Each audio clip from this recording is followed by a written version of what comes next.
Hello children, कैसे हो आप सब लोग? ठीक है, अब हम लोग आगे का लेसन शुरू करते हैं। नेक्स्ट लेसन हमारा है सेकेंड सेम का। नेक्स्ट लेसन है 14 लेसन हमारा, मेरी माँ। हम लोगों ने शायद फर्स्ट सेम में मैंने आपको बताया था कि मातृ प्रेम आपको कंपोजिशन करना है, बराबर।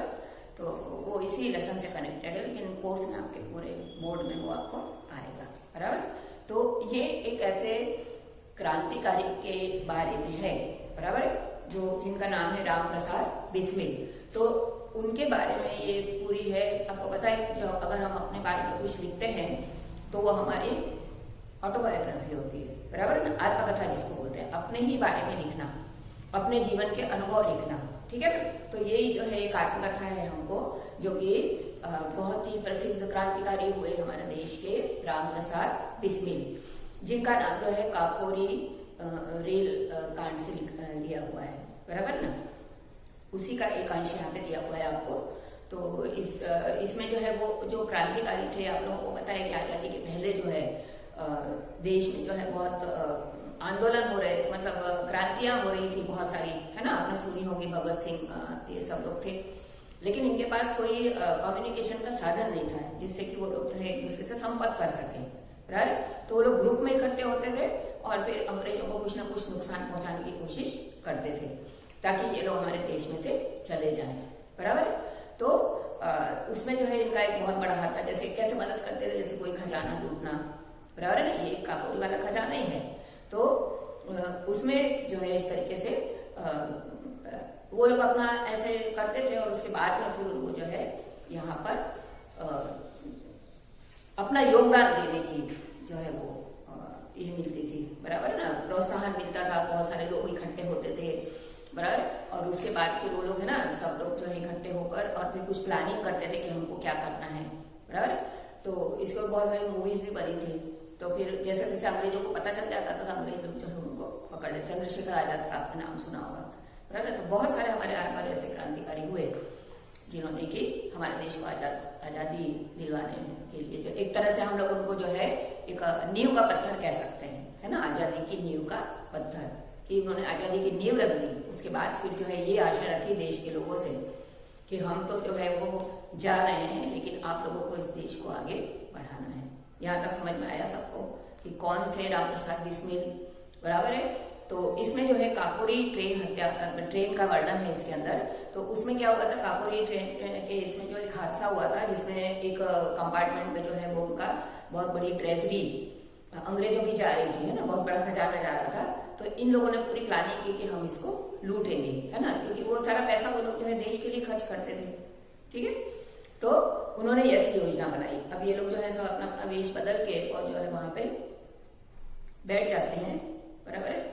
अलग अलग कोई कुछ बनता है, कोई कुछ बनता है स्टेशन पे। और फिर जैसे जो है वो काकोरी बिहार में है, ठीक है ना। और फिर लोगों को पता चल जाता है कि यहाँ पे जो है ये खजाना है इस कंपार्टमेंट में। तो ये लोग जो है उसको लूट लेते हैं, और उसके बाद जो है वो बहुत सारे लोग वहां से भाग जाते हैं, और जो है राम प्रसाद बिस्मिल जो है पकड़ा जाते हैं। उसमें राजेंद्र सिंह लाहिड़ी, है ना, भगत सिंह, ये सब थे उसके अंदर। तो भगत सिंह की बात में इनका बदला निकालते हैं उनसे, जो वहां का जज था ना, जो जज इनको फांसी की सजा देता था, उनसे जो है बाद में बदला निकालते हैं, तो उनको भी फांसी की सजा हो जाती है, बराबर है। क्योंकि क्यों कर देते थे, और इनका मुकदमा जो है सिर्फ एक ही दिन का होता था। क्यों होता था? क्योंकि ये लोग जाते थे और बोल देते थे हाँ हमने ऐसा किया है। कोई दलील नहीं, कोई वकील नहीं, कुछ नहीं होता, क्योंकि वो तो क्रांतिकारी थे। उनको क्या है, उनको क्या करना है। आजकल के जैसा नहीं है कि कोई वकील खड़ा करके सामने वाले को जो है वो फंसा देने का, और हमारे जो है वो बुरे लोग जो है वो निकल जाए केस में से। ऐसा नहीं होता था पहले। ये लोग खुद ही अपने देश के लिए काम करते थे, तो ये खुद ही बोल देते थे कि हाँ हमने ऐसा किया है। अंग्रेज जो है उनको फांसी की सजा दे देते थे, बराबर है। तो उस जो है वो ट्रेन कांड जो हुआ था उसमें ये पकड़ा गए थे, और उनको जो है फांसी की सजा हुई थी, ठीक है। अब ये जेल में हैं। ये जो पाठ में आपको वर्णन दिया गया है, वो जेल में रहते हैं। फांसी के एक दिन पहले ये आत्मकथा लिखी उन्होंने, ठीक है, समझ में आ रहा है। तो एक दिन पहले अब आत्मकथा में वो अपने माँ का वर्णन और सबका वर्णन लिखेंगे, बराबर है। थोड़ा थोड़ा वर्णन सबके बारे में बताया है कि माँ कैसी थी। बहुत पुराना समय था वो, उस समय जो है स्त्रियों को पढ़ने की आजादी नहीं थी, ऐसा सब इसमें बताया है कैसे माँ से उनको प्रेरणा मिली सब काम करने की। माँ जो है हमेशा उनकी आधारशिला बन के रही, बराबर है ना। मम्मी तो होती है ना ऐसी, हर काम में आपकी मदद करती है, ठीक है ना। तो बहुत ही अपने माँ के बारे में इसके अंदर बहुत अच्छा लिखा है उन्होंने, इसके मतलब एक सीख जैसी हमारे लोगों को दी है।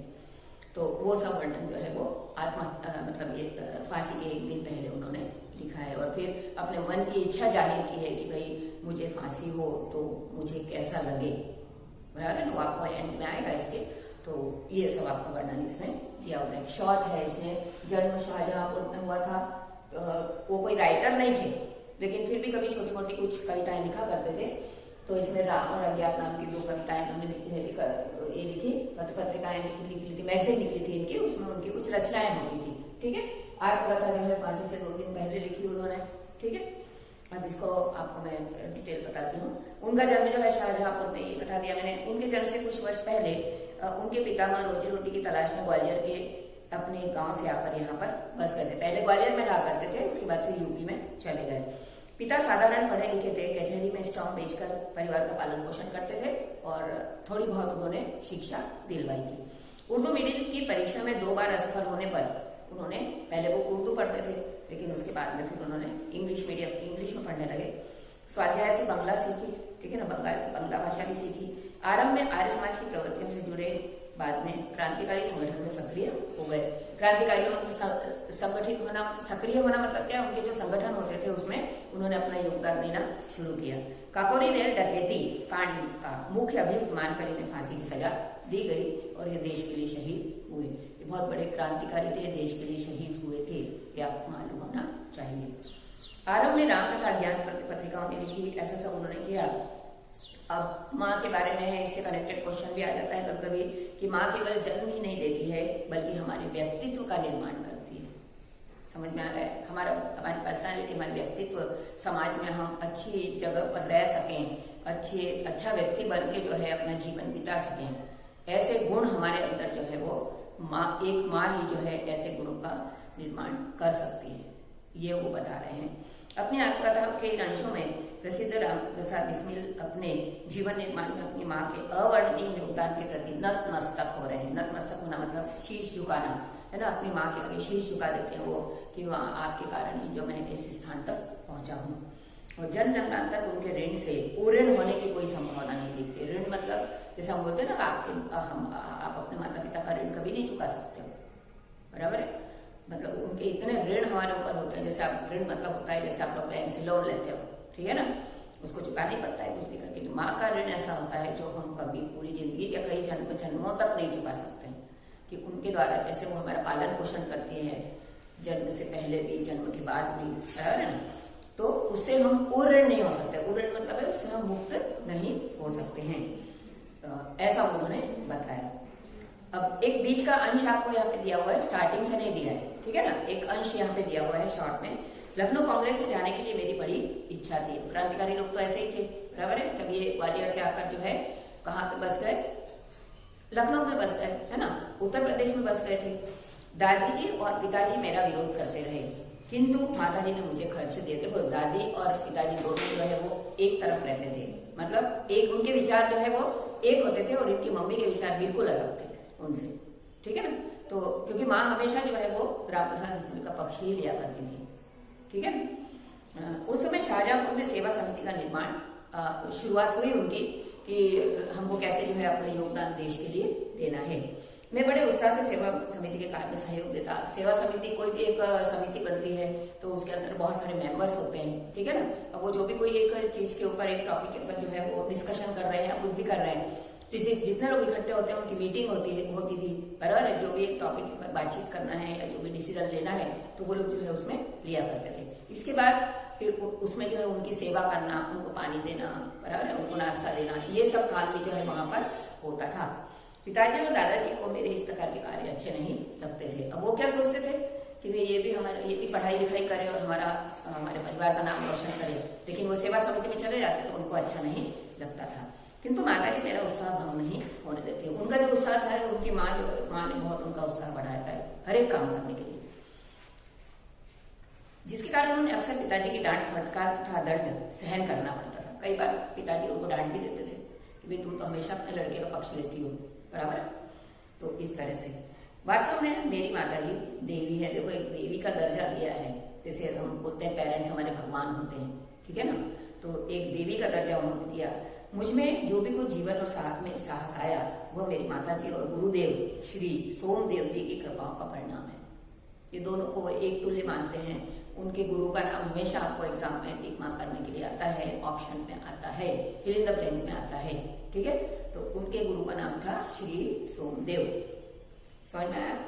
दादी जी और पिताजी मेरे विवाह के लिए अनुरोध करते हैं। अब यहाँ पे आपको एक पॉइंट देखना पड़ेगा कि पहले के समय में 8, 9, 10 साल के होते थे, 11 साल के लोग शादी करते थे और फिर 7, 8 साल बाद गौना करते थे। ये परंपरा चली आ रही थी हमारे देश में। लेकिन माता जी क्या कहती थी कि शिक्षा पा चुकने के बाद ही विवाह करना उचित रहेगा, कि जब इसकी पढ़ाई पूरी हो जाएगी तभी हम इसका विवाह करेंगे। माता जी के प्रोत्साहन एवं मेरे सद्व्यवहार ने मेरे जीवन में वह दृढ़ता उत्पन्न की कि बिना किसी आपत्ति तथा संकट के आने पर मैंने अपने संकल्प को नहीं त्यागा। जो उन्होंने संकल्प किया था कि मुझे देश के लिए काम करना है, पढ़ाई करनी है, ये उन्होंने अपने मन में दृढ़ निश्चय किया और उसी पर डटे रहे, ठीक है। एक समय मेरे पिताजी दीवानी मुकदमे में किसी पर दावा करके वकील से कह गए कि जो काम हो रहा है मुझसे करा लें।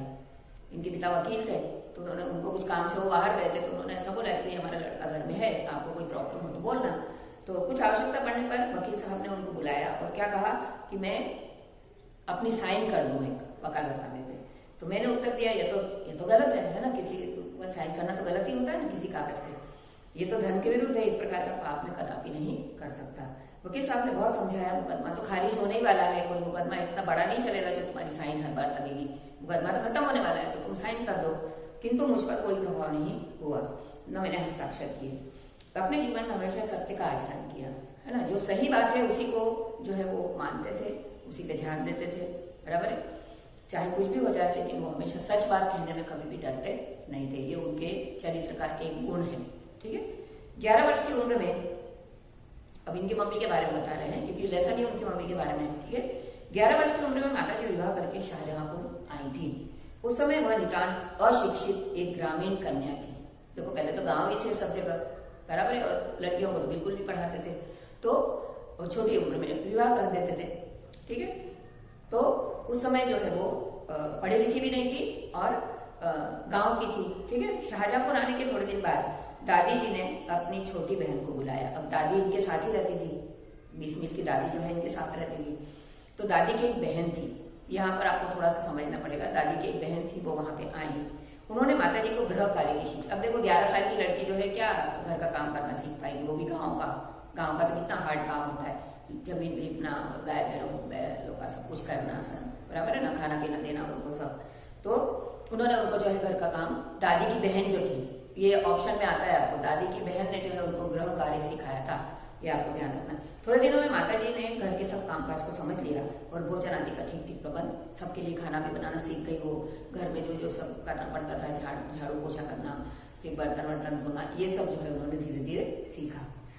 मेरा जन्म होने के 5 या 7 वर्ष बाद उन्होंने हिंदी पढ़ना शुरू किया, क्योंकि वो उस समय तो गांव की भाषा ही बोला करते थे, हिंदी भी नहीं आती थी बराबर सबको। जिस गांव में वो रहा करते थे, गांव की जो टिपिकल लैंग्वेज होती है वही उनको आती थी, ठीक है। फिर पढ़ने का शौक उन्हें खुद पैदा हुआ, फिर उन्होंने हिंदी बोलना सीखा। मोहल्ले की सखी सहेली जो घर पर आती, जो शिक्षित होती थी, जो मतलब आस पड़ोस की औरतें आती थी, तो माता जी उनसे अक्षर बोध करती, उनसे जो है सीखती थी कि नहीं आपको आता है तो आप मुझे भी सिखाओ, ऐसे करके। इस प्रकार घर का सब काम कर चुकने के बाद जो समय मिलता, देखो घर का भी सब काम करती थी, उसके बाद जो उनको टाइम मिलता था उसमें वो जो है पढ़ना लिखना सीखती थी। परिश्रम के बल पर थोड़े दिनों में वो देवनागरी पुस्तकों का अध्ययन करने लगी, जो मेरे हाथ में देवनागरी भाषा में लिखा हुआ, हिंदी देवनागरी लिपि में लिखा जाता है। तो ये जो है उन्होंने क ख ग घ से लगा के पढ़ना सब कुछ सीख लिया। मेरी बहनों को छोटी आयु में माता जी शिक्षा दिया करती थी। अपराम प्रसाद जैसे की छोटी बहनें भी थी, तो उनको जो है वो खुद पढ़ ली, तो फिर अपने बच्चों को भी पढ़ाने लगी, बराबर। एक माँ शिक्षित होती है तो पूरे समाज का निर्माण कर सकती है, ये आप लोगों ने टॉक में सुना होगा, बराबर है ना। तो माँ को शिक्षित होना बहुत जरूरी है, ऐसा नहीं कि पापा को नहीं, दोनों का ही शिक्षित है, लेकिन माँ का शिक्षित होना, क्योंकि वही बच्चों के साथ हमेशा रहती है, बचपन से वही जो है पहली टीचर तो वही होती है घर की। स्कूल में आप बाद में आते हो जब आपको पता चलता है, बराबर। तो संस्कार देना, अच्छी बातें सिखाना, ये सब जो है माँ ही इनकी शिक्षा देती है। फिर जब से मैंने आर्य समाज में प्रवेश किया, माता जी से खूब वार्तालाप। देखो जैसे जैसे हम पढ़ाई करते हैं तो हमको पूरे समाज के बारे में ज्ञान होना शुरू हो जाता है। जैसे जैसे हम बाहर निकलते हैं हमको सब पता चलता है। अरे तो पढ़े लिखे होंगे तभी पता चलेगा ना। हम ऐसे इधर उधर किसी को देख लेते हैं तो हम एक होते हैं ना पूरे गांव का गंवार है ना, इसको कुछ भी नहीं आता है, इस तरीके से। तो थोड़ा थोड़ा जो है पढ़ना लिखना उस समय जो है बहुत ही जरूरी हुआ करता था उस समय। अब थोड़ा उनको पढ़ना आ गया तो वो जो है बाहर के समिति में क्या काम हुए उनमें भी अपनी बातचीत करने लगी। जैसे आपकी मम्मियाँ कोई भी बात होती है तो उसमें अपना सजेशन दे सकती है ना, अभी सब पढ़े लिखे लोग हैं अभी आजकल, इसलिए उस समय की अपेक्षा उनके विचार भी कुछ उदार हो गए थे। इसलिए मुझे ऐसी माता नहीं मिलती तो मैं भी अति साधारण मनुष्यों की भांति संसार चक्र में फंस जाता और अपना जीवन चलाता रहता। शादी कर देते, बस अपनी गृहस्थी संभाल लेता जैसे दूसरे लोग करते हैं। लेकिन इनकी माँ ही एक ऐसी थी जिन्होंने उनको आगे बढ़ने का प्रोत्साहन दिया था। ठीक है, ये हमारा फर्स्ट वीडियो यहाँ पे कंप्लीट हो रहा है। सेकंड वीडियो में हम लोग नेक्स्ट पेज पढ़ेंगे जो है 36 पेज से जो है हम लोग इसका करेंगे।